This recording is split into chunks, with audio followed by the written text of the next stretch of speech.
Hi friends, welcome back to our channel. ఈరోజు నేను మీకు ఎంతో simple and tasty Bhimavaram special కొరమేను చేప ఫ్రై ఎలా తయారు చేయాలో చూపిస్తాను.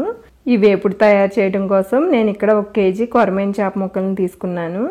ఈ చేప ముక్కల్ని ఉప్పు వేసి 2-3 సార్లు శుభ్రంగా కడిగి పక్కన ఉంచుకోవాలి. ఇప్పుడు మసాలా కోసం ఒక మిక్సీ జార్ తీసుకుని అందులో 2 అంగుళాల అల్లాన్ని క్లీన్ చేసి చిన్న ముక్కలుగా కట్ చేసుకుని వేసుకోవాలి.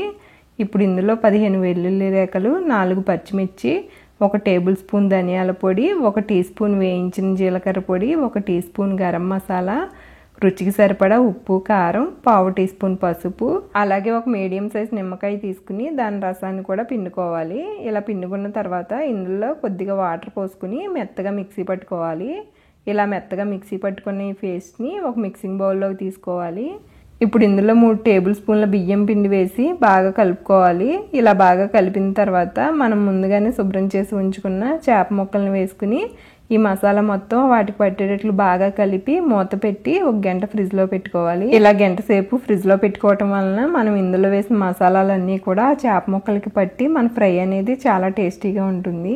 ఇలా 1 గంట ఫ్రిడ్జ్లో పెట్టిన తర్వాత ఇప్పుడు వీటిని బయటికి తీసి ఫ్రై చేసుకోవాలి. దీనికోసం గ్యాస్ ఆన్ చేసుకుని పెనం పెట్టుకుని దానిపైన ఆయిల్ వేసుకోవాలి. నేను ఇక్కడ 3 టేబుల్ స్పూన్ల వరకు ఆయిల్ వేసుకున్నాను.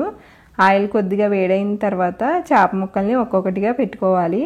ఇలా మొత్తం పెట్టిన తర్వాత పైన కూడా కొద్దిగా ఆయిల్ వేసుకుని లో ఫ్లేమ్లో వీటిని ఫ్రై చేసుకోవాలి. హై ఫ్లేమ్లో పెట్టి ఫ్రై చేస్తే మనకి మసాలా అనేది ఫ్రై అయిపోతుంది, కానీ చేప ముక్క అనేది సరిగ్గా ఫ్రై అవ్వదు. అందుకని వీటిని లో ఫ్లేమ్లో మాత్రమే పెట్టి ఫ్రై చేసుకోవాలి.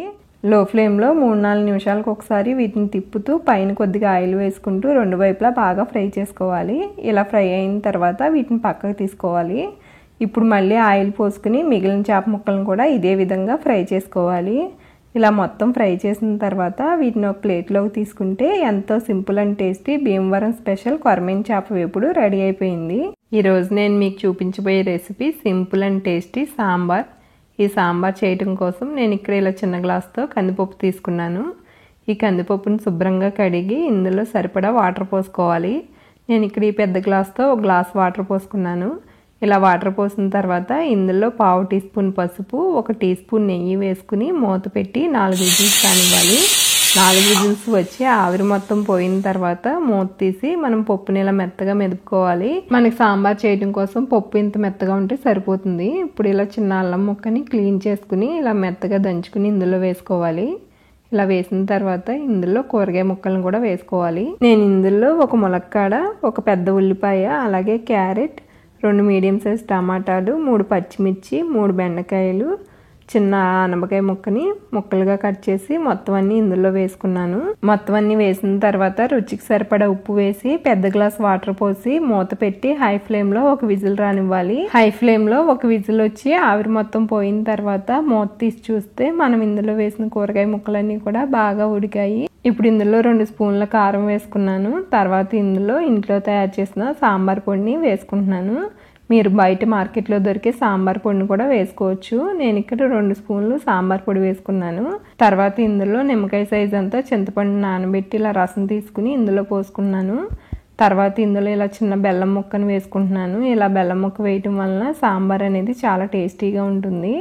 ఇలా బెల్లం వేసిన తర్వాత ఇందులో పెద్ద గ్లాస్తో 2 గ్లాసులు వాటర్ పోసి మీడియం ఫ్లేమ్లో 5 నిమిషాలు మరగనివ్వాలి. ఇలా మీడియం ఫ్లేమ్లో 5 నిమిషాలు మరిగితే సరిపోతుంది. మనకి సాంబార్ అనేది ఇలా ఉండాలి. మరీ పలుచగా కాకుండా అలాగే మరీ చిక్కగా కాకుండా ఉండాలి. ఇప్పుడు సాంబార్ని తాలింపు పెట్టుకోవాలి. తాలింపు కోసం గ్యాస్ ఆన్ చేసుకుని ఒక కడాయి పెట్టుకుని తాలింపుకి సరిపడా ఆయిల్ పోసుకుని అది కొద్దిగా వేడైన తర్వాత ఇలా ఒక 5-6 వెల్లుల్లి రేఖల్ని చితగొట్టి వేసుకోవాలి.